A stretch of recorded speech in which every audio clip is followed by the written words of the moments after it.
Y primero vamos a empezar con ver la diferencia entre una crisis epiléptica y lo que ya es la epilepsia como tal. Ujú. Las crisis epilépticas son las que nosotros conocemos como convulsiones, pero estas crisis epilépticas nada más se pueden presentar a lo mejor una vez a lo largo de toda la vida de la persona, o a lo mejor dos veces, pero puede ser por periodos muy espaciados, a lo mejor cuando era un niño y cuando ya era un adulto. Y estas crisis epilépticas pueden deberse por algún otro factor externo, no necesariamente por alguna enfermedad o por algún síndrome que se tenga congénito y que ya vaya a dar epilepsia, ¿sale? La diferencia de crisis epilépticas, que son las convulsiones a epilepsia, es que estas son aisladas, nada más se presenta una vez o dos veces, pero con una diferencia de tiempo grande. Y la epilepsia ya es la repetición crónica de crisis epilépticas. Entonces, cuando una persona tiene epilepsia, es que va a tener una repetición crónica de crisis epilépticas. Y cuando una persona tiene una crisis, pues nada más es aislada. O lo que conocemos como convulsiones. Estas crisis epilépticas afectan de un 5 a 10% de la población, como yo les decía, por diversas causas. Por ejemplo, cuando en los bebés o en los niños se sube la temperatura. Si llega, cuando tienen 39, ya tienen la fiebre muy alta, entonces se debe de bajar con baños de agua, ¿no? De agua templada, porque si llega a subir hasta 40, por ejemplo, 39,5, entonces corren el riesgo de que les vaya a dar un ataque, una convulsión, es lo que nos dicen, ¿no? Porque puede convulsionar, entonces hay que bajar la temperatura. En otras ocasiones también puede llegar a convulsionar las personas, pues porque se dan un golpe, por ejemplo, en la cabeza, o también puede ser por luces, ¿no? Hay veces que, de hecho, creo que hubo una película, no me acuerdo cuál, donde decían que había muchas luces, y no sé si ustedes han ido al cine y han visto una de esas películas que cambian mucho los colores o tienen las luces muy fuertes, entonces luego nos empieza a doler la cabeza y eso también puede generar puede generar convulsiones. Entonces, por eso se dan estas convulsiones por diversas causas. Y en la epilepsia, pues como ya les dije, la repetición crónica de estas crisis epilépticas, y esto va a afectar del punto 3 al punto 5 de la población y se va a deber a un daño estructural y las causas pues van a variar con la edad. Ajá. Entonces, miren, aquí hay algunas de las causas. En el recién nacido es porque no tuvieron el suficiente oxígeno en el cerebro, se le llama encefalopatía hipóxica isquémica. Ese es que no les llega el oxígeno al cerebro y entonces puede causar epilepsia en el lactante o en niño pequeño por crisis febriles, en adolescentes por síndromes genéticos, también cuando ya alguno de los padres o de los abuelos padece ataques de epilepsia, pues entonces, o más bien epilepsia, pues puede ser heredada. En un adulto joven puede ser por un trauma de cráneo, en un adulto medio puede ser por un tumor cerebral, también se desarrollan cuando se desarrolla un tumor, y, y en el adulto mayor por una SV que es un infarto, ¿no? Es un infarto lo que también puede desarrollar las crisis epilépticas. ¿Por qué ocurren las crisis epilépticas? Bueno, pues ya se los estuvo diciendo la maestra Marce la clase pasada, y tiene que ver pues con todo lo que hemos visto hasta ahorita, ¿no? Por la transmisión del impulso nervioso. Acuérdense que para que una neurona se comunique con otra y transmite el impulso nervioso, necesita ver lo que nosotros le llamamos la despolarización de la membrana. Entonces, también hay que recordar que vamos a tener dos tipos de neurotransmisores. Bueno, más bien que tenemos dos neurotransmisores principales. Uno de ellos es el principal inhibidor y el otro es el principal excitador del sistema nervioso. Y entonces aquí van a jugar un papel importante en estas crisis epilépticas, ¿sale? Entonces, por eso en este esquema viene la célula, o viene lo que sería la neurona, y vienen involucrados los que son los canales de sodio, de potasio, el de sodio dependiente de voltaje, el de potasio dependiente de voltaje y la bomba de sodio y potasio. Ajá. Entonces, acuérdense que para que se transmita el impulso nervioso necesita haber una despolarización, es decir, que entren cargas positivas para que se pueda transmitir este impulso y se comunique con la otra neurona. Y y cuando eso está descontrolado, acuérdense, el excitador pues es el glutamato, el inhibidor es el GABA. Entonces, cuando no está funcionando bien esa simbiosis, o bueno, más bien mm, ese freno de GABA con el glutamato, entonces es cuando ocurren las crisis epilépticas, ¿vale? Entonces, ocurre por la despolarización. Y bueno, ahorita que estamos mencionando aquí la bomba de sodio y potasio, ya la habíamos visto cuando vimos el transporte a través de la membrana y cuando vimos precisamente esto de despolarización, pero les quiero poner un video para que lo recuerden. ¿Sale? Es un video así como bien, bien de dibujitos y así, pero es bien didáctico. Entonces los voy a poner para que tengan presente. Yo sé que ya lo vimos, pero para que no se les olvide eso de la bomba de sodio y de potasio. Esperen, déjenme les comparto el sonido.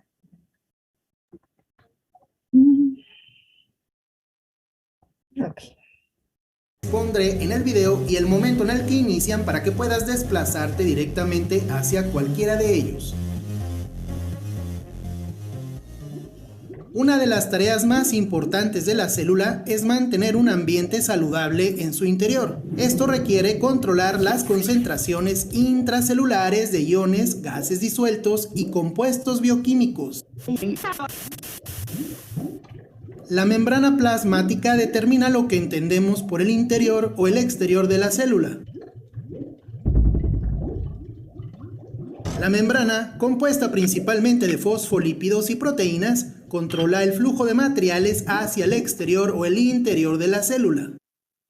Se dice que la membrana es semipermeable porque permite el paso de ciertos materiales y restringe el de otros, digamos que tiene gustos selectos. Dos de los materiales cuya concentración la membrana ayuda a regular son los iones de sodio y potasio. Los iones de sodio se bombean constantemente hacia el exterior y los iones de potasio se bombean continuamente hacia el interior de la célula.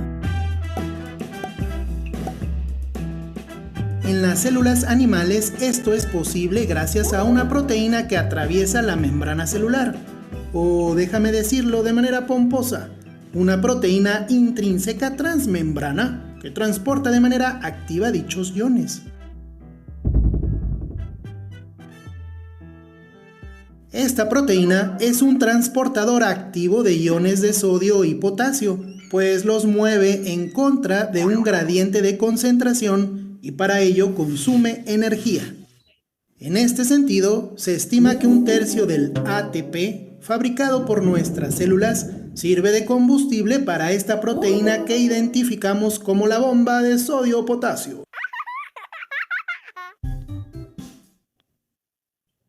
Antes de exponerte cómo funciona la bomba de sodio-potasio, es importante entender los gradientes que afectan a estos iones. En biología, un gradiente de concentración es la distribución desigual de sustancias disueltas a través de la membrana celular. Las sustancias pequeñas, como los iones, normalmente se mueven de una región con mayor concentración a otra donde su concentración es menor. Este tipo de movimiento se llama difusión. No consume energía química y por eso se considera un tipo de transporte pasivo. Pero también existe un gradiente eléctrico, es decir, una diferencia de carga eléctrica a través de la membrana plasmática. Esto es así, porque el interior de las células tiene una carga eléctrica ligeramente más negativa, en comparación al fluido extracelular. Lo anterior genera la siguiente condición. El gradiente de concentración del sodio, menor adentro y mayor afuera, tiende a conducir a los iones de sodio hacia el interior celular. El gradiente eléctrico también favorece la misma tendencia, porque el sodio es un ion positivo atraído por el interior negativo de la célula. La situación es un poco más compleja para el potasio. El gradiente eléctrico del potasio, que es otro ion positivo, tiende a conducirlo hacia el espacio intracelular. Pero el gradiente de concentración del potasio, que es mayor en el interior y menor en el exterior, favorece su difusión extracelular. La combinación de un gradiente eléctrico y un gradiente de concentración que afecta la difusión de los iones se conoce simplemente como gradiente electroquímico. Para lograr un ambiente saludable en su interior, la célula debe mantener una mayor concentración de potasio y una menor concentración de sodio con respecto al exterior. La célula requiere energía para mover sustancias en contra de un gradiente de concentración o en contra de un gradiente electroquímico. Por eso, el trabajo de la bomba de sodio-potasio se considera un tipo de transporte activo. Ahora sí, veamos cómo funciona la bomba de sodio-potasio. La bomba de sodio-potasio consiste esencialmente en una proteína portadora llamada sodio-potasio ATPasa. En cada ciclo, la sodio-potasio ATPasa altera su forma para extraer 3 iones de sodio e introducir 2 iones de potasio en la célula. El ciclo o proceso consiste de 6 pasos. La bomba está orientada y abierta hacia el interior de la célula. En esta conformación, la bomba tiene afinidad por los iones de sodio y captura hasta 3 de ellos. En este punto, la bomba hidroliza o degrada una molécula de ATP. Esto significa que un grupo fosfato del ATP se une a la bomba y el ATP se convierte en ADP como producto secundario. La bomba cambia de forma debido a su unión con el grupo fosfato y entonces se reorienta abriéndose al espacio extracelular. En esta configuración la bomba pierde el gusto o afinidad por los iones de sodio y estos se liberan. Ahora la bomba prefiere los iones de potasio y cuando pesca 2 de ellos, el grupo fosfato se libera de ella. Sin el grupo fosfato, la bomba retoma su forma original y se abre nuevamente al interior de la célula. Recuerda que en esta forma la sodio-potasio ATPasa tiene más afinidad por los iones de sodio, así que los iones de potasio se liberan en el citoplasma celular e inicia otro ciclo de bombeo.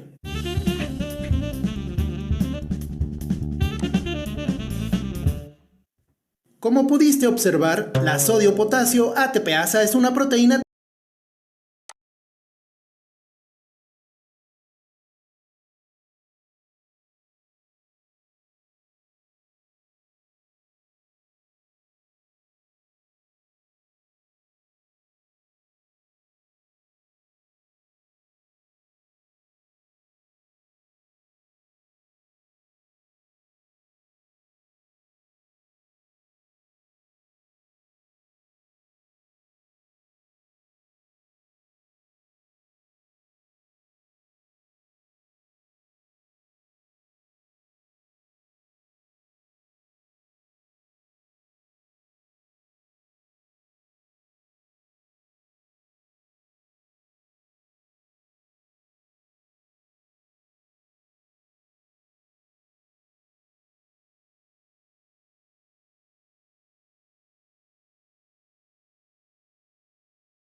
transportadora de tipo antiporte. Esto significa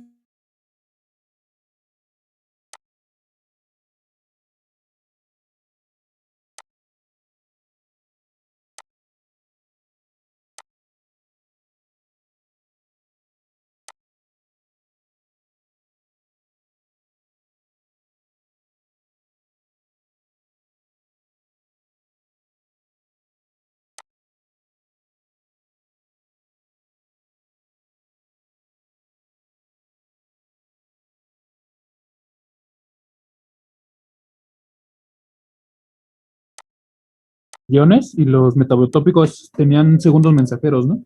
Ajá, pero ¿cuáles son los NMDA o los AMPA? ¿Ya están viendo la presentación de los neurotransmisores o siguen viendo la de los antiepilépticos? Estamos en por qué ocurren las crisis epilépticas. Entonces déjenme les comparto para que se acuerden. Esto ya lo habíamos visto.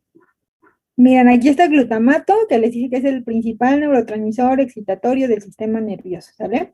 Y acá tenemos los receptores, tanto NMDA como, los AMPA y los NMDA.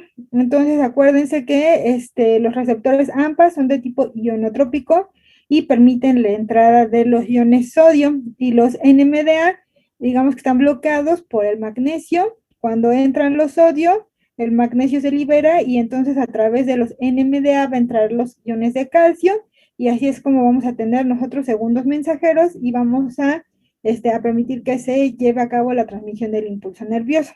Ajá. Entonces, ya recordando esto, vamos a regresarnos ahora sí a nuestra presentación. ¿Y cuáles eran los ionotrópicos entonces? Los AMPA. Ajá. ¿Y qué ion van a permitir que entre? Sodio. El ion sodio. Muy bien. Espérenme, déjenme, les vuelvo a compartir la presentación. Alguien me puso algo en el chat. No recuerdo. Bueno, ya se acordan. ¿Vale? Entonces, tenemos estos receptores, los NMDA y AMPA, que van a permitir la entrada del sodio y del calcio a través de este neurotransmisor que es el glutamato, que es el principal neurotransmisor excitatorio. Ajá. Esto va a propiciar una despolarización de la membrana y una transmisión del impulso nervioso. Entonces, cuando nosotros, nosotros también tenemos otro tipo de neurotransmisor, que es el GABA, que va a llegar a unirse a vamos a tener dos tipos de receptores, GABA A y GABA B. Ajá, y este receptor GABA va a ser el principal neurotransmisor inhibitorio del sistema nervioso central. Como les decía, van a jugar un papel en donde uno va a excitar y el otro va a inhibir, porque no todo el tiempo puede permanecer excitado ni la transmisión del impulso, ni todo el tiempo no podemos tener esa transmisión, ¿no? ¿Se acuerdan cuál de los dos es a donde entraban cuál es de tipo ionotrópico y cuál es de tipo metabotrópico? Si el GABA A o el GABA B. El GABA. GABA es ionotrópico, ¿no? Ajá, muy bien. GABA A es de tipo ionotrópico y permite la entrada de ¿qué iones? Cloro. Cloruro, muy bien. Entonces, este GABA A se encuentra acá después del espacio de la hendidura sináptica, y es el que va a meter iones cloruro para impedir que se siga transmitiendo el impulso nervioso. Entonces, si recordamos, pues no está muy complicado entenderlo porque lo habíamos visto en las clases pasadas. Ajá. ¿Y por qué ocurren las crisis epilépticas? Hagan de cuenta que el impulso se tiene que transmitir. Aquí está dibujado un cerebro en donde tenemos una flecha. Ajá, y digamos que el impulso se tiene que transmitir, la señal se tiene que transmitir desde donde inicia la flecha hasta la cabeza de la flecha, hasta donde termina, ¿sale? Desde aquí hasta acá. Y esto que está aquí en rojo, esto que está aquí en un rectángulo rojo, digamos que es GABA. Entonces aquí se está transmitiendo el impulso, pero GABA lo está conteniendo. Nada más en esa parte se va a transmitir el impulso nervioso. No te vas a salir de ahí, yo te estoy conteniendo. Ajá. Se le llama región circundante de inhibición, y esta región circundante de inhibición la hace GABA.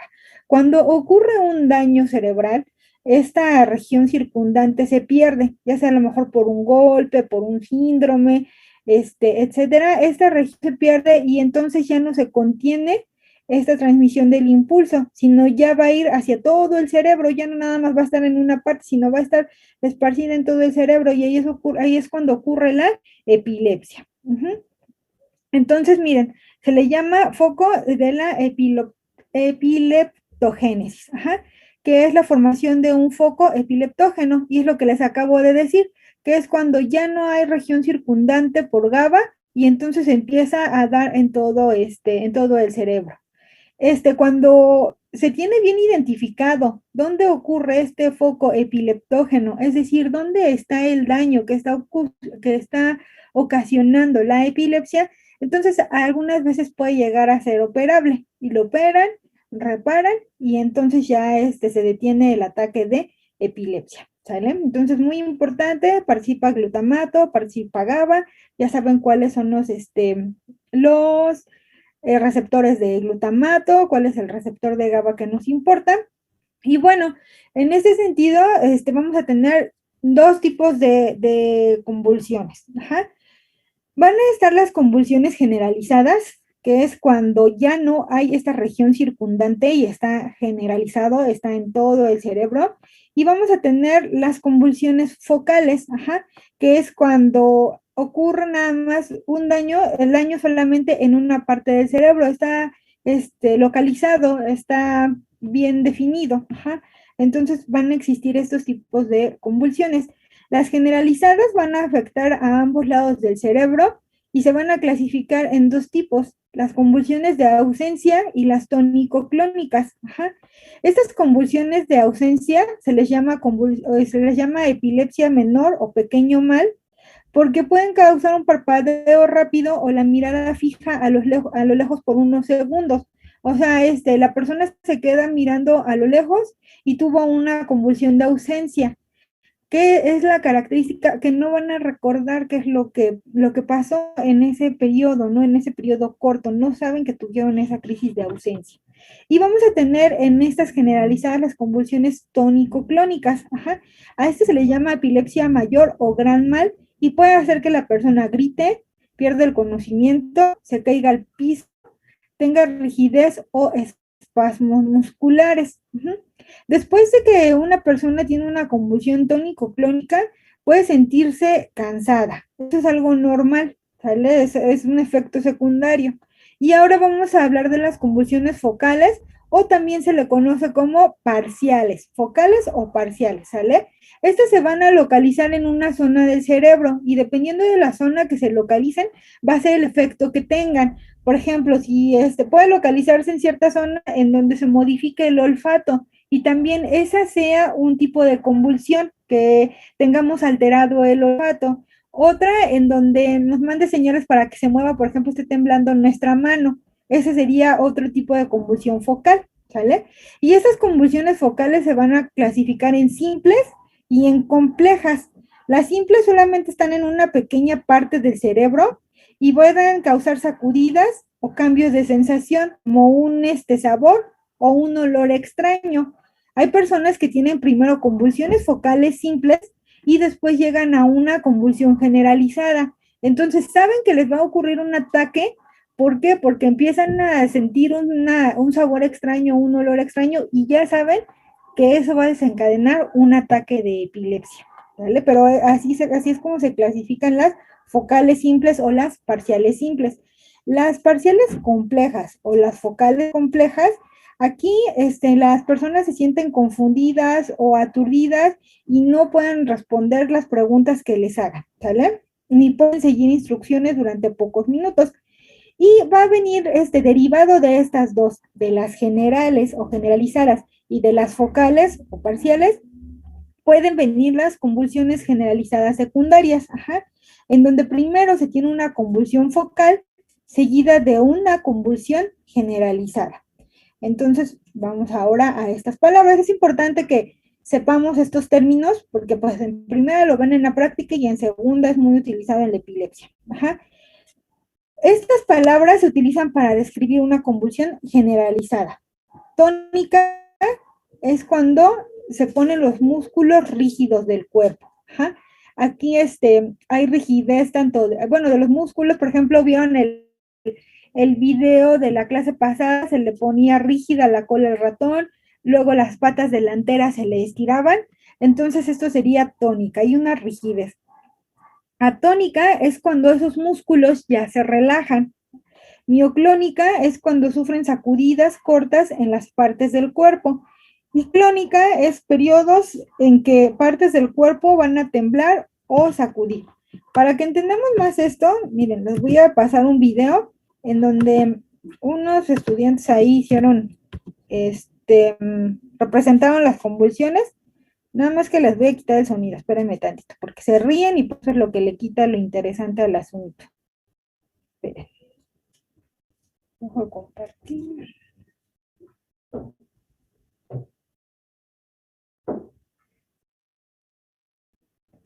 Miren, aquí van a empezar con una crisis parcial simple o focal simple. ¿Sale? Solamente ocurre en una parte y son movimientos, ¿no?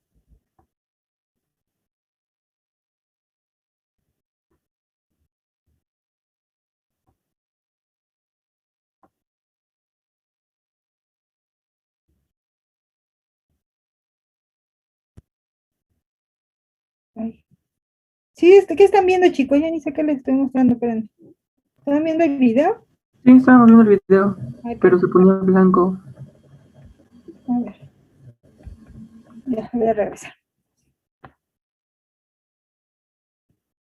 Ahí está, parcial simple o focal simple, ¿sale? Y esa es una parcial compleja o focal compleja. Ahí ya hay sacudidas en todo el cuerpo.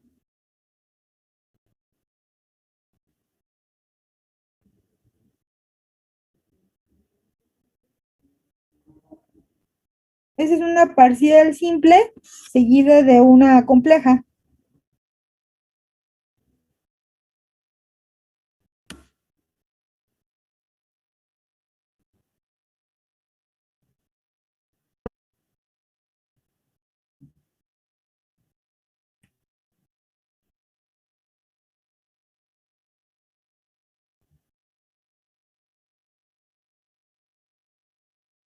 Esa es una crisis de ausencia, es un ataque de ausencia, mire.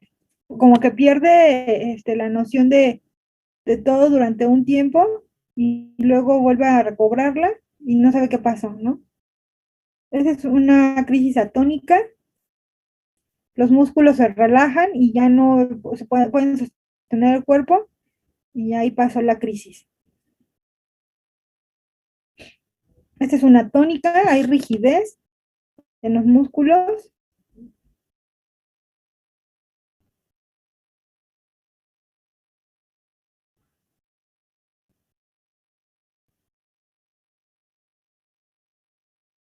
Y esa es una generalizada tónico-clónica, donde va a haber rigidez y va a haber temblores, ¿no? En todo el cuerpo.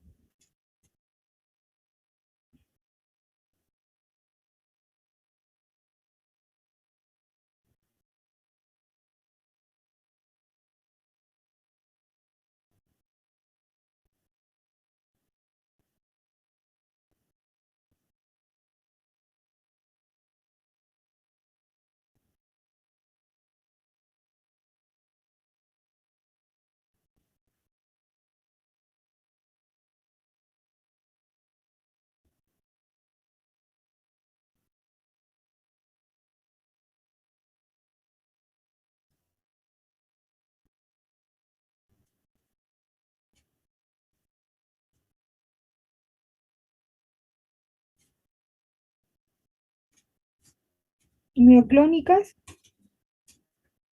con sacudidas, estas mioclónicas se caracterizan por tener sacudidas y ya se acabó, ¿sale? Vuelvo a compartir la presentación. Entonces ya vimos tónica, los músculos se ponen rígidos, atónica, los músculos se relajan, mioclónica, sacudidas cortas en las partes del cuerpo, que era la última que vimos, donde se le sacude la mano con la botella con agua. La clónica, periodos en los que las partes del cuerpo tiemblan o se sacuden, que es con la que abrió el video, que le está temblando la mano a la chica que estaba representando. Y bueno, acuérdense, focales, vimos también por ahí una que decía focal simple con después una focal compleja. La focal simple, aquí va a haber una sacudida o cambio de sensación, como les decía, puede empezar a sacudirse la mano y ya saben la persona que después de eso puede tener una generalizada, ¿no? Y en las complejas, en las vocales complejas, acuérdense, no puede responder ninguna pregunta porque se siente aturdida. Vimos las convulsiones de ausencia, no necesariamente tiene que tener movimientos no controlados, sino puede ser que la persona se quede mirando hacia un punto sin acordarse qué fue lo que pasó. Y las tonicoclónicas, que son como las más, como que las más fuertes, ¿no? Para las personas que las llegan a ver, es difícil ver a una persona que está sufriendo un ataque de epilepsia o convulsiones, porque luego muchas veces no sabemos qué hacer y nos da miedo, ¿no?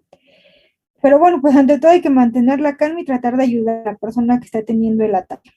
Y en las crisis tónico-clónicas va a haber una fase prodrómica, que sería la fase en donde la persona sabe que va a empezar a tener un ataque de epilepsia, como les decía, por la alteración del sabor, del olor, porque les tiembla su cuerpo, Después vendría la fase de aura, que la focal se va a empezar a hacer generalizada. Por ejemplo, en el video donde le empieza a temblar la mano, a lo mejor después le empieza a temblar todo el brazo y sabe que ya va a venir una crisis, una crisis completa para todo el cuerpo.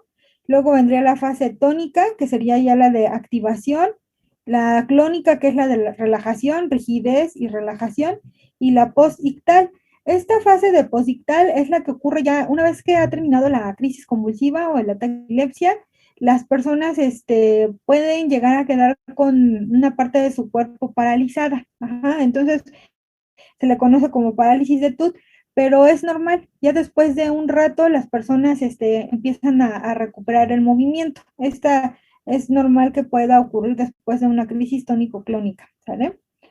Y bueno, pues, ¿qué van a hacer en caso de crisis convulsivas? Lo primero, pues, es mantener la calma y las personas generalmente cuando tienen una crisis tónico-clónica caen al piso y se empiezan a mover, ¿no? Entonces debemos de alejar todos los objetos que estén cerca de las personas para que no se vayan a pegar en la cabeza, en su brazo, en su pierna, etcétera. ¿Y qué es lo que debemos de hacer? Miren, aquí como en el dibujo, la persona que está ayudando a la persona que está sufriendo el ataque de crisis toma su mano y la pone aquí en su mejilla. Ajá. Y luego, ¿qué es lo que hace? Voltea su pierna de la misma mano, del mismo lado que le puso la mano en la mejilla, esa pierna la toma y la pone de lado, lo gira.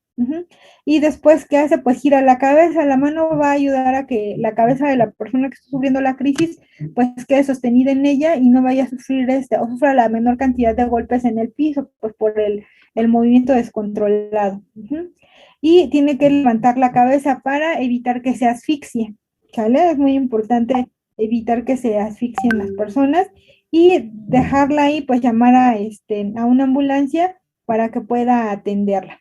Hay veces que las personas se llegan a morder la lengua, entonces en ese caso tenemos que meter algún objeto para evitar que se estén mordiendo. No lo tenemos que hacer con nuestras manos porque las personas pues muerden fuerte y como no es algo incontrolado, pues muchas veces pueden llegar a lastimar a la persona que lo ayuda, ¿no? Entonces ahí sí nunca meter las manos para tratar de evitar que se muerda la lengua la persona que está sufriendo el ataque de epilepsia. Y bueno, pues su clasificación, como ya vimos, son focales o generalizadas. Las focales se dividen en simples y complejas y las generalizadas en convulsivas y no convulsivas. Las no convulsivas, acuérdense, es una crisis de ausencia. Y también se puede clasificar en primaria, secundaria y desconocida. La primaria es aquella que se da por alguna genética, o sea, que tengan algún familiar que sufría de epilepsia y es heredable. La secundaria es por un golpe o algún daño que se haya sufrido durante la vida. Y la desconocida es cuando no se puede achacar ni a una secundaria ni a una primaria. No se conoce el origen de estas crisis epilépticas. Hay algunos casos especiales de crisis, algo que se conoce como pseudocrisis y crisis facticia. En la pseudocrisis es cuando una persona ve que otra persona sufrió un ataque de epilepsia y le causó un shock tan fuerte que quedó en su cerebro, entonces piensa que lo tiene y no es que lo haga de manera voluntaria, sino sufre de crisis epilépticas, pero no porque tenga no porque sea primaria, secundaria, sino más bien porque fue tanto fue tanto el shock que causó que su cuerpo lo repite, ¿no? Esa sería una pseudocrisis, que nada más es porque el cuerpo lo está repitiendo por algo que vio. Y las crisis facticias, así se llaman facticias, no ficticias, facticias, es una crisis ficticia, ¿vale? Es cuando la persona, por llamar la atención, sufre de epilepsia o tiene ataques epilépticos, pero son fáciles de diferenciar, pues porque cuando una persona sufre epilepsia o está teniendo un ataque, se le abren los ojos y no va a poner resistencia, y en este caso las personas que están fingiendo, pues les abren los ojos y los tratan de cerrar, o dura más tiempo, o son como exageradas, ¿no? Entonces esta sería una crisis facticia. Casos especiales también tenemos el estatus epiléptico. Hay personas que les dura una crisis epiléptica de más de 15 minutos y eso ya no entra dentro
Ok, entonces les decía que el estatus epiléptico era cuando duraba más tiempo del promedio, no más allá de 15 minutos, entonces se tiene que, ahora sí que se tiene que hospitalizar al paciente y se tiene que estar monitoreando sus signos vitales, todo, o sea, cómo va desarrollándose, se le tiene que estar medicando para controlarla.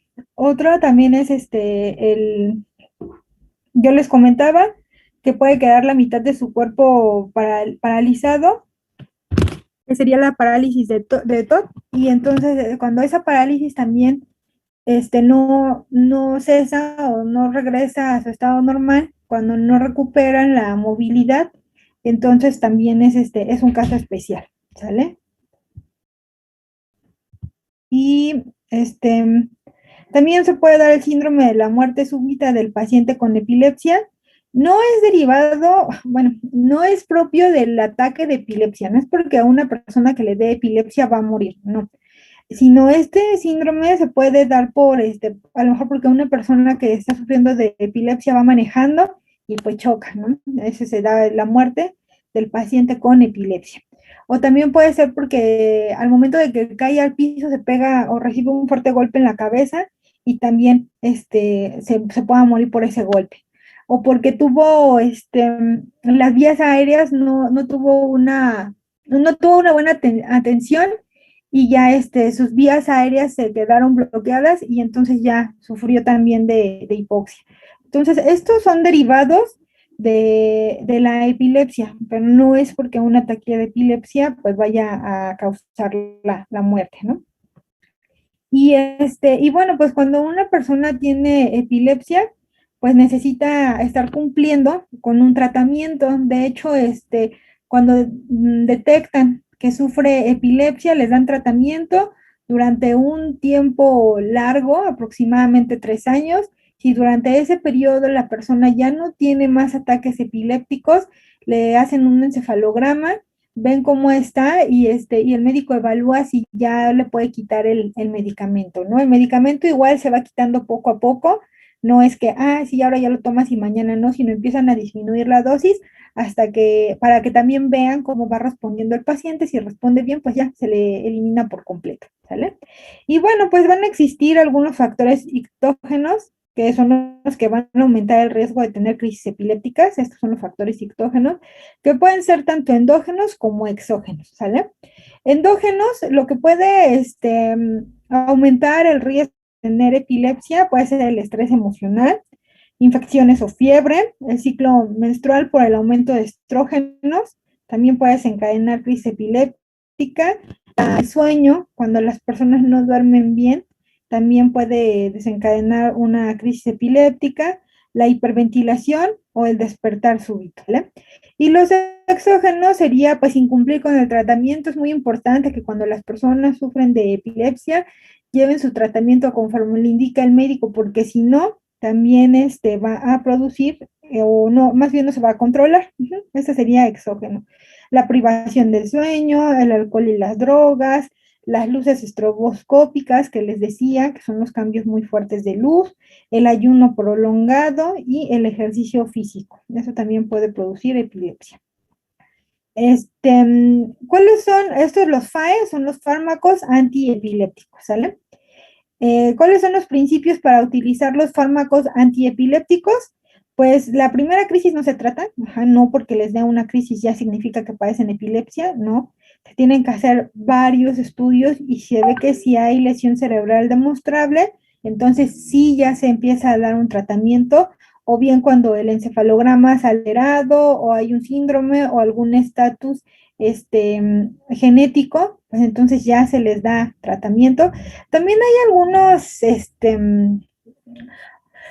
por algunas, ¿cómo se les llama? Es que no es enfermedad, porque no está enfermo, sino algún síndrome, a lo mejor o algún espectro. Por ejemplo, si tienen espectro autista, las personas también pueden sufrir ataques de epilepsia, entonces cuando tienen autismo, a lo mejor tienen más posibilidades de desarrollarla, y si tienen una crisis epiléptica y lo llevan al neurólogo, obviamente ve el expediente y dice, bueno, esta persona, por el espectro que tiene, su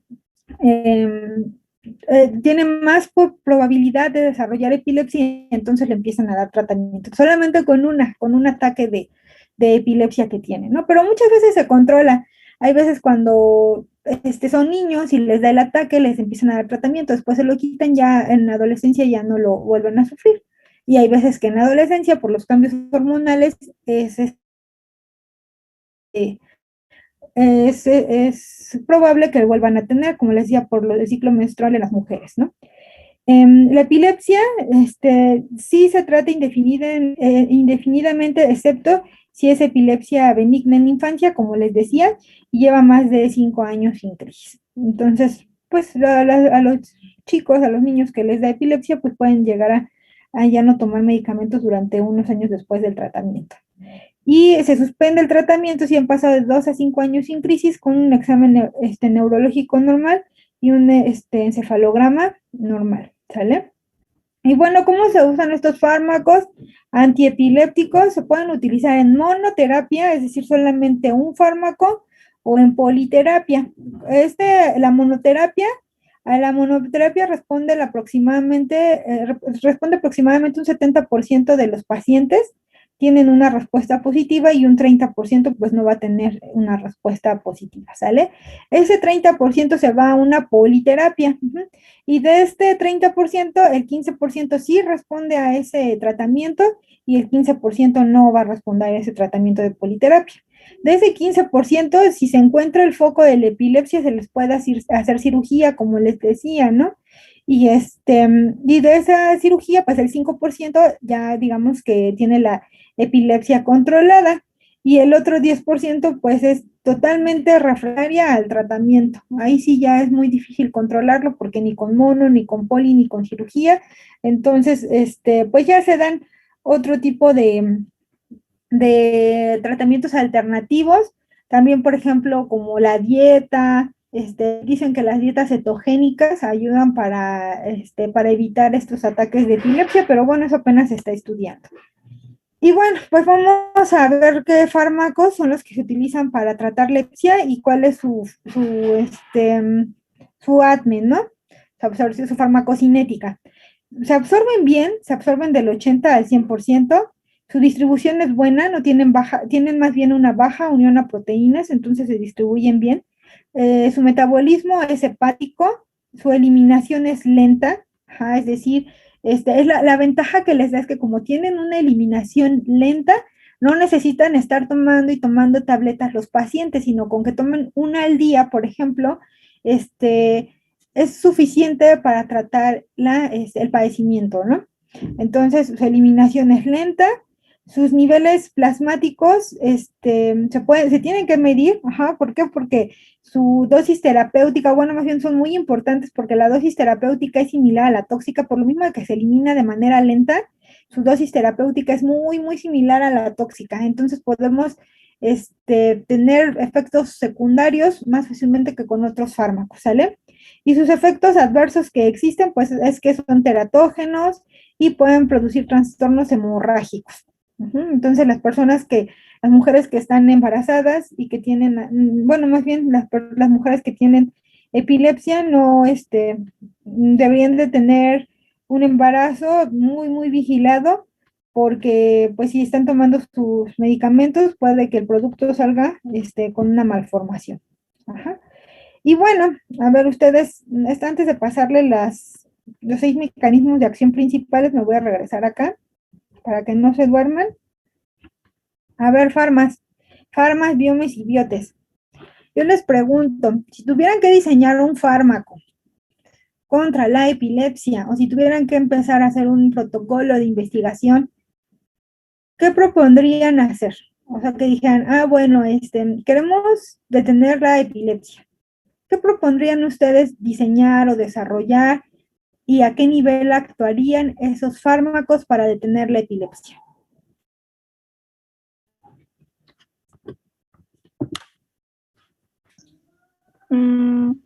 Pues tendría que actuar a nivel del sistema nervioso central, ¿no? ¿En qué receptores o con qué iones o qué harían? O sea, ustedes están escribiendo un proyectito para graduarse de la licenciatura. No tienen ningún asesor, ustedes van a ir a proponerle un proyecto a alguien de ahí de la escuela para que los asesore. ¿Y qué le van a decir? Ah, bueno, yo quiero proponer un nuevo fármaco que actúe en este sitio porque este sitio es importante. O se ha demostrado que actúa, que si lo bloqueamos va a inhibir los ataques de epilepsia. A ver, digan, ¿qué harían?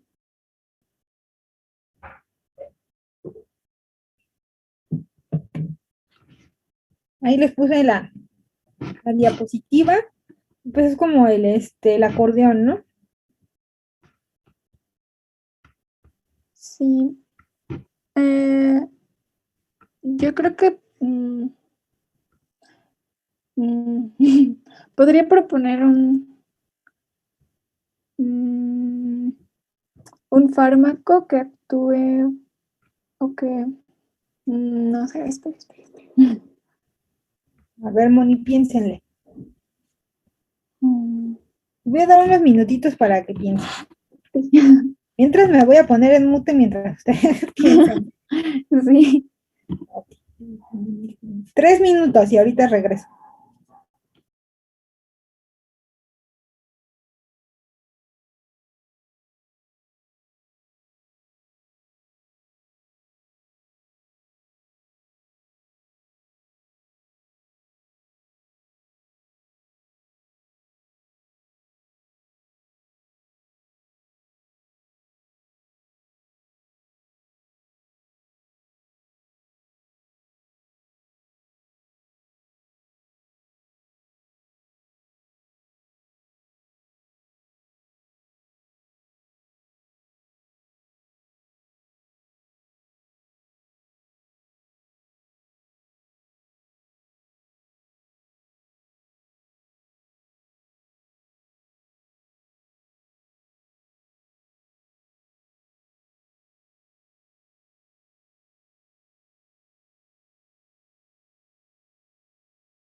A ver, ya regresé. ¿Ya le pensaron, chicos? A ver, vámonos por alguien que no sea Moni, que es la que siempre participa, esa Moni.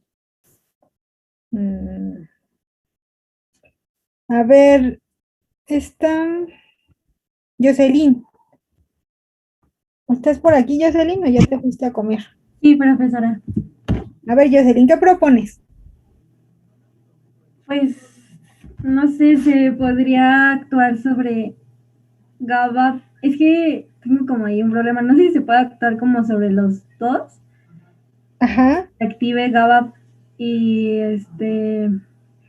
y glutamato se inhiba. Ah, muy bien. Ajá. O sea, tú dices, podemos inhibir glutamato, pero ¿qué hacemos con glutamato? El glutamato está aquí, ¿no? Acuérdense que está aquí en la vesícula presináptica y acá está liberado el glutamato. Son estas circulitos de color morado, ¿no? Tú dices que inhibamos glutamato, pero ¿a qué nivel? O sea, antes de que se libere o después, aquí ya que está en el espacio, en la hendidura sináptica, o en qué nivel tú sugieres. Ya cuando se haya liberado. Ah, ok, ya cuando se haya liberado aquí, que haya algo que degrade al glutamato, para que no esté llegando acá y no esté permitiendo la entrada de sodio y de calcio y así no haya la transmisión del impulso. Eso es lo que propones, José. Sí o no sé. Ok, ajá. Sí, sí, está bien, está bien. Y acá en GABA decías ¿qué decías con GABA? Potencializar GABA para que libere más GABA, más GABA, más GABA y haga esto más negativo y así la transmisión del impulso eléctrico así se disminuya, ¿no? Porque vamos a tener una hiperpolarización de la membrana. Muy bien, sí, muy bien. Ajá. ¿A alguien se le ocurre otra cosa? Pero entonces se tendría que activar GABA, no se tiene que inhibir. Se tiene que activar GABA. Si inhibes GABA, Si tú inhibes GABA, entonces, ¿qué va a pasar si inhibes o si activas GABA? A ver, ¿quién por ahí comentó? Es Yo, Yair. A ver, Yair, dinos, ¿tú qué propones? Bueno, como tal, inhibir GABA Ajá. precisamente para que no se polarizara. Pero entonces se tiene que activar para que se hiperpolarice. Ajá, exacto. O al revés. Tiene que activar GABA para que entren los iones cloruro y se empiece a hiperpolarizar. Exacto, Jair. Pero iban por ahí, muy bien. Bueno, ahí ya van entendiendo muy bien, chicos. Entonces vámonos, ahora sí ya después de que los desperté un poquito, vámonos a los mecanismos de acción principales. Ajá, hay varios, son 6, algunos definen 4, otros 6, pero vamos a ver estos 6. Lo primero es inhibir los canales de sodio, ¿sale? Si se inhiben los canales de sodio, acá tenemos canales de sodio, pues entonces no va a haber una transmisión del impulso, porque va a estar hiperpolarizada, va a estar negativa, ¿sale? También otra es inhibir los canales de calcio. Igual, si no entra calcio, entonces, en primera, si no entra calcio, ni siquiera se va a liberar este neurotransmisor de glutamato, que también, como habíamos visto, es dependiente de calcio, ¿no? Pero también aquí es muy importante decirles que hay 3 tipos de canales de calcio, los que son de tipo N, los que son de tipo L y los que son de tipo T. Y en este caso nos interesan inhibir los canales de tipo T porque son los relacionados con las crisis de ausencia. Entonces, se ha visto que si se inhiben esos canales de calcio de tipo T, las crisis de ausencia van a disminuir. Ajá. Aumentar el GABA. Ajá. Entonces vamos a aumentar GABA. Vamos a también a disminuir la liberación de glutamato. No queremos que haya este glutamato aquí. Vamos a disminuir su liberación. Vamos a potenciar el receptor GABA, que no es lo mismo aumentar GABA que potenciar el receptor GABA. Lo que nos decía Yair es que al potenciar el receptor GABA, entonces vamos a estar permitiendo la entrada de más iones cloruro y se va a hacer más negativa esta neurona posináptica y por lo tanto no va a haber una transmisión del impulso, se va a hiperpolarizar. Eso sería potenciar el receptor y aumentar GABA, pues sería acá poner más GABA aquí en la hendidura y entonces que esté llegando GABA y esté potenciando esos receptores, ¿sale? Son diferentes. Y también el mecanismo de acción que actúa sobre la membrana de las vesículas sinápticas, que son las 2A, vesículas sinápticas, de ahí la S y B, 2A. Estas membranas, más bien estas vesículas sinápticas, se sabe que participan en la liberación de los neurotransmisores, principalmente de glutamato. Entonces, si actúan sobre estas vesículas, entonces no va a permitir la liberación de glutamato y por lo tanto también van a actuar contra la epilepsia, ¿sale? Entonces, estos serían los 6 mecanismos de acción principales. ¿Cómo se clasifican estos fármacos? Se van a clasificar en 2 tipos, en clásicos o nuevos, por el tiempo en el cual fueron descubiertos. Digamos que la clasificación es por el tiempo de descubrimiento de uso y por el espectro que tienen, que pueden ser de amplio espectro y de corto espectro. Por el tiempo es porque se empezaron a usar por ahí de los años 50, me parece, y hasta los años 90 se estuvieron utilizando los que se conocen como clásicos, que es el fenobarbital, la fenitoína, la etosuximida, la carbamazepina y el ácido valproico. Después de los 90 se empezaron a estudiar otros fármacos que tenían un espectro más amplio, es decir, que no nada más actuaban sobre la crisis de ausencia, sino a lo mejor también actuaban sobre una crisis tónico-clónica, ¿no? Entonces, por eso su espectro es más amplio, le da varios tipos de crisis epilépticas. Y estos son la lamotrigina, la gabapentina, el topiramato y el levitiracetam, por mencionar solamente algunos, ¿sale? Acá están las benzodiazepinas, pero como tal no entran como FAES, como fármacos antiepilépticos, no entran como FAE. Las benzodiazepinas se llegan a utilizar para la epilepsia, pero porque son agonistas del receptor GABA. Si es agonista, va a potencializar el efecto de este receptor, pero no no son como tal FAE, ¿eh? Sí se utilizan, pero no son como tal fármacos antiepilépticos. Y bueno, por el espectro, como les decía, pueden ser de amplio espectro o de corto espectro, que nada más es para un tipo de epilepsia. Por ejemplo, para ausencia, para para clónicas, para tónicas, etcétera. Y dentro de los de amplio espectro tenemos el ácido valproico, ajá, que miren, ya era un clásico y tenía amplio espectro. Y tenemos los que serían los nuevos, ¿no? La lamotrigina, el topiramato y el levetiracetam. Ajá, estos son los de amplio espectro, los nuevos. Y de corto espectro, pues la mayoría pues son clásicos, ¿no? Fenobarbital, fenitoína, tozoximida, carbamazepina, gabapentina, etcétera. Así es como se van a clasificar estos antiepilépticos. Y bueno, vamos a ver los antiepilépticos clásicos. Miren, aquí les puse el farmacóforo o el anillo que tienen. Y aquí tenemos el fenobarbital, que pertenece a los barbitúricos. Ajá. ¿Qué va a hacer el fenobarbital? Va a potenciar el receptor GABA. Ajá, va a potenciar este receptor y está indicado en crisis parciales y tónico-clónicas generalizadas. Voy a regresar acá tantito, acá. Aquí, es difícil que yo les puedo decir, por ejemplo, el fenobarbital va a actuar aquí en el receptor GABA. Pero hay algunos, o sea, no nada más van a tener un mecanismo de acción, como ya lo vimos, hay otros que van a tener un amplio espectro. Entonces, sí se puede hacer una clasificación de acuerdo al mecanismo de acción, pero hay fármacos que le van a dar a 2 mecanismos o a lo mejor hasta a 3 mecanismos de acción, ¿sale? Y esto quiero que lo hagan de tarea. Aquí están los mecanismos de acción y me van a poner el fármaco, el FAE, el fármaco antiepiléptico, qué mecanismo de acción tiene, por ejemplo, si es un inhibidor de sodio, si es un inhibidor de calcio, o bien si participa con 2 o 3 mecanismos de acción, pues lo ponen aquí en los 3 que participe, y me van a poner acá su estructura. Esa tarea es de fármacos antiepilépticos. ¿Sale? Entonces vámonos con el fenobarbital, dijimos que es un barbitúrico, miren acá está sustituido, tiene un grupo fenilo y un grupo etilo, ¿no?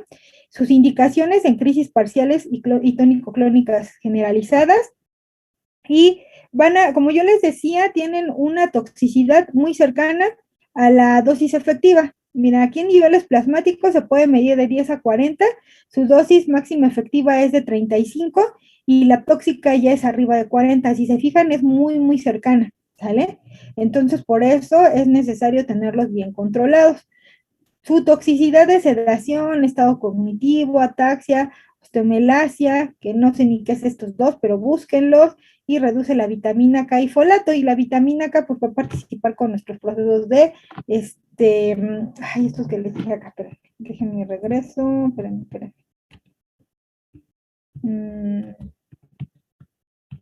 Me fue. Ya, con el trastorno hemorrágico, ¿sale? Con el trastorno hemorrágico. Entonces, si se fijan, tienen un buen de toxicidad, de efectos de toxicidad. Es por eso que debe de estar muy bien controlado. Otro sería la fenitoína, que dentro ya del grupo de las hidantoínas, acá está la hidantoína y acá está la fenitoína, está sustituido con 2 fenilos, por eso se llama fenitoína, y va a inhibir a los canales de sodio. Está también indicado para crisis parciales y tónico-clónicas generalizadas. Miren todas las toxicidades que causa, y igual vámonos a sus niveles plasmáticos, de 10 a 20, en 18 es el efecto máximo, y arriba de 20 ya empezamos a tener efectos secundarios, ¿sale? Otro sería la etosuximida, que entraría dentro del grupo de las suximidas. Acá está el anillo de suximida, esta es la etosuximida, aquí con un etilo y acá con un etilo, y las indicaciones es para crisis de ausencia. Esta sí, su indicación clara es solamente para crisis de ausencia. Estos son los efectos secundarios que presenta, y estos son los niveles plasmáticos que tiene. De 50 a 100, en 80 tenemos el nivel máximo de efectividad, y arriba de 100 ya vamos a tener efectos tóxicos. Acá tenemos la carbamazepina, todos estos son de los clásicos, ¿sale? Y la carbamazepina va a inhibir a los canales de sodio. Entra dentro de los antiepilépticos denominados iminoestilvenos. Estos iminoestilvenos, aquí está la carbamazepina y también está la oxcarbamazepina. La oxcarbamazepina es similar a la carbamazepina, ¿no? Tienen una estructura muy similar, nada más porque este carbono está unido con un doble enlace a un oxígeno. Son las toxicidades que presentan, aguda, irritabilidad, estupor, depresión, etcétera. Y bueno, aquí vienen algunas de las dosis a las cuales se maneja y los niveles plasmáticos. Quiero que vean, esta es la dosis máxima efectiva, 7 y arriba de 8 ya produce efectos tóxicos. El ácido valproico, este ácido valproico es un ácido carboxílico, acá pueden ver ustedes el grupo funcional. Va a inhibir los canales de sodio y de calcio y está indicado para todo tipo de crisis epiléptica, ¿vale? Y ¿qué otro tenemos? Dentro de los nuevos, miren, la lamotrigina, ¿sale? La lamotrigina es una feniltriacina, ¿sale? Es una feniltriacina, acá está. Está indicado para crisis parciales, tónico-clónicas generalizadas, síndrome de Lennox y crisis de ausencia típicas. Como se ven, es de amplio espectro. Ya habíamos visto acá que cuando son de amplio espectro le van a tener hacia varios tipos de epilepsia, hacia varios tipos de crisis, entonces es de las que se utiliza. ¿Y qué otra? Vamos a ver, igual que el ácido valproico, ¿no? Todo tipo de crisis epiléptica, también, varios tipos de crisis epiléptica. Y tenemos a la gabapentina o la pregabalina. Estos, fíjense, son análogos de GABA, ¿vale? Es un antiepiléptico nuevo. Acá tenemos a GABA, que es el ácido gamma aminobutírico. GABA pues llega y se une a sus receptores, a los GABA-A en este caso, para la entrada de los iones cloruro. Entonces se le pone un análogo, en este caso puede ser la gabapentina. Miren, la voy a poner un poquito más grande. Aquí en azul se conserva la estructura de GABA, y esto es lo nuevo en esta molécula, ¿no? En la molécula de gabapentina, que a lo mejor le da estabilidad para que no sea degradada y para que llegue al sitio de acción, etcétera. Entonces, este es un análogo de GABA. Esto también se puede hacer. De hecho, esto lo están haciendo, que sean análogos, lo están haciendo ahorita lo están utilizando para lo del COVID, ¿no? O sea, el remdesivir, que es un antiviral, tiene una estructura y lo que están haciendo es buscar análogos del remdesivir que puedan funcionar. Ya se ha visto que pues actúa bien contra el COVID y lo que hacen es buscar análogos o tratar de hacer análogos para que puedan actuar contra este virus, ¿sale? Y pues bueno, se dieron cuenta porque todo es bien chistoso, ¿no? Si ustedes aprenden bien la literatura, o bueno, si tienen idea de dónde pueden actuar, entonces ustedes pueden empezar a innovar. Esto es lo interesante de la farmacología.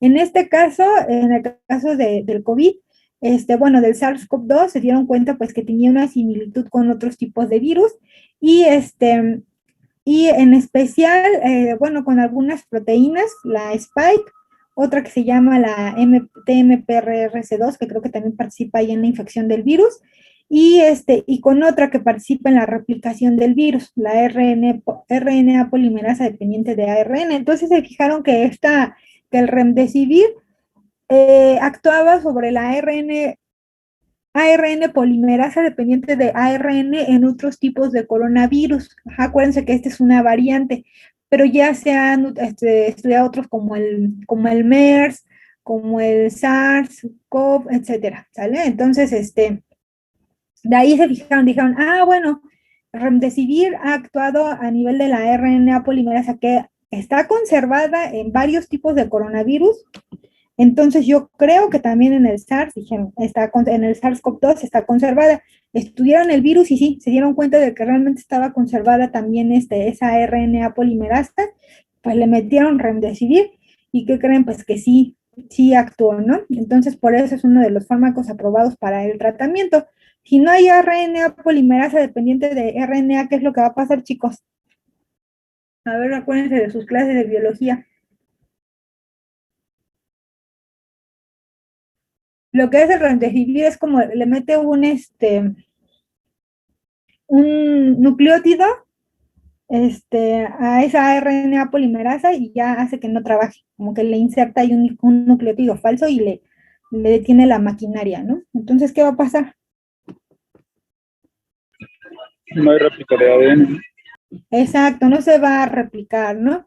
Y si no hay replicación, pues disminuye la carga viral, ¿vale? Entonces así es como lo hacen. Fíjense, también esto es muy interesante, porque le metieron el ácido gamma-aminobutírico y entonces lo que está haciendo, pues es un análogo del GABA, ¿no? Está haciendo la misma función que GABA. En este caso es la gabapentina y la pregabalina, acá en azul, como les digo, ahí está lo que tienen de analogía con GABA. Pero pues le meten obviamente a estos otros grupos, pues para darle estabilidad, porque pues, a lo mejor si meten GABA, pues van a existir un montón de enzimas que lo van a llevar hasta glutamato. Acuérdense que el glutamato era el aminoácido, era el precursor de GABA, ¿no? Entonces por eso no pueden meter GABA solito, que digan, pues voy y inyecto GABA. Pues no, necesitan ponerle algo que le dé estabilidad, ¿sale? Entonces, un mecanismo, pues aumentan el GABA, indicaciones en crisis parciales como terapia complementaria, se utilizaría como terapia complementaria, pues aquí está su toxicidad, ¿no? Somnolencia, fatiga, mareo y ataxia. Y topiramato.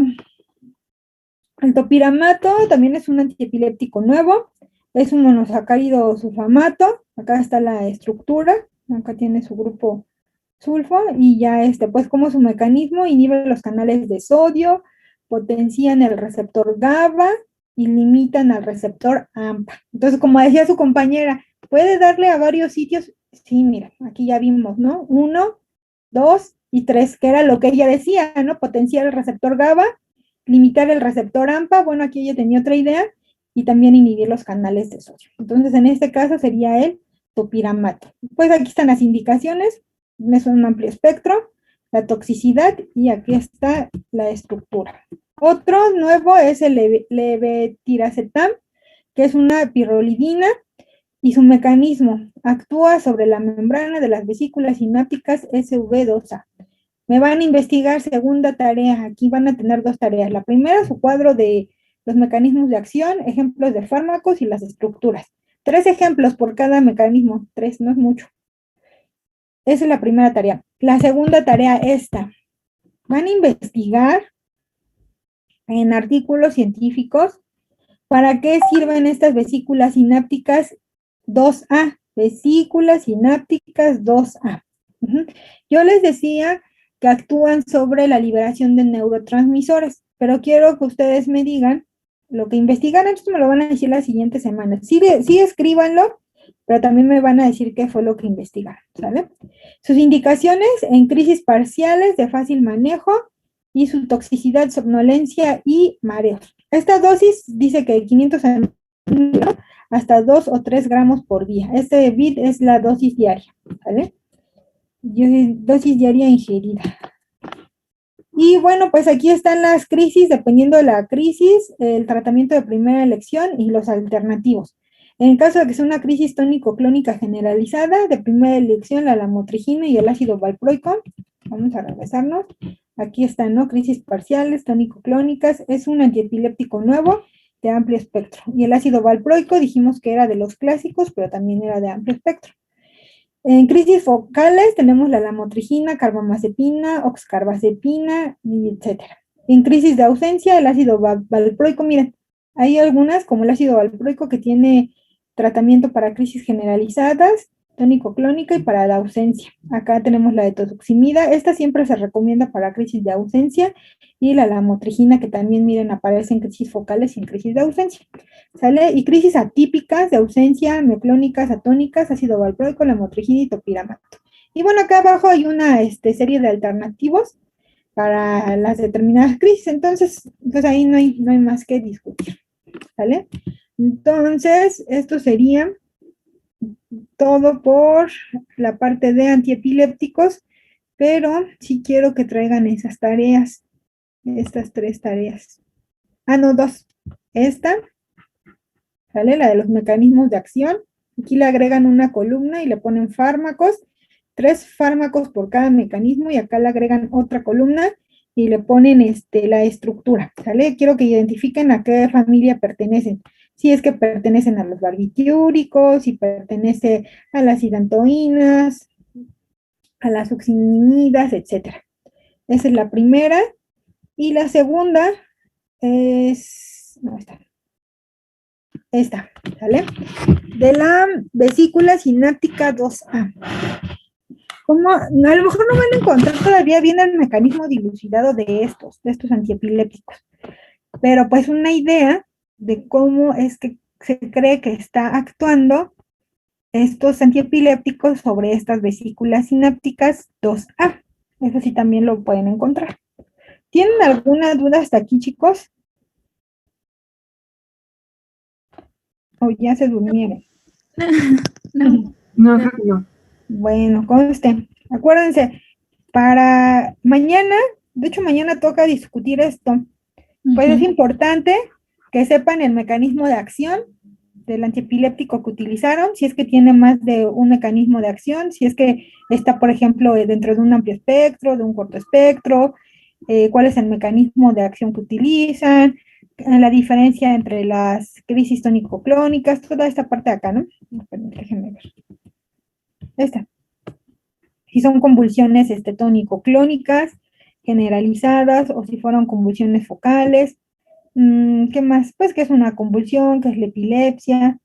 El PTZ, muy importante, acuérdense que nosotros utilizamos PTZ para provocar las convulsiones. ¿Cuál es el mecanismo de acción del PTZ? ¿Por qué está produciendo convulsiones? Eso también lo deben de tener muy, muy claro. En dónde se une, si es que actúa en GABA, pues en qué sitio se une, etcétera. Y pues ya, acuérdense, concluir con base a los objetivos y a la discusión, a los resultados, ¿sale? Vean los objetivos que tienen, vean los resultados que se les mandaron y las conclusiones se hacen con esos dos. No importa que tengamos una conclusión de 4 o 5 renglones, sino que esté así bien dirigida. Nada, no empiecen ahí a divagar con análisis de resultados. Y pues sería todo, chicos. Nos veríamos entonces el jueves. No se les olvide su tarea porque sí se las voy a preguntar. Esta del SB2A. Y pues ya váyanse a comer. Cuídense mucho y nos estaríamos viendo el jueves. Mañana no, el jueves nos vemos. ¿Sale? Les comparto la presentación para que la tengan. Sí, muchas gracias, profesora. Gracias. No, Gracias, sí, profesora. Pues ya que descanse. Bye.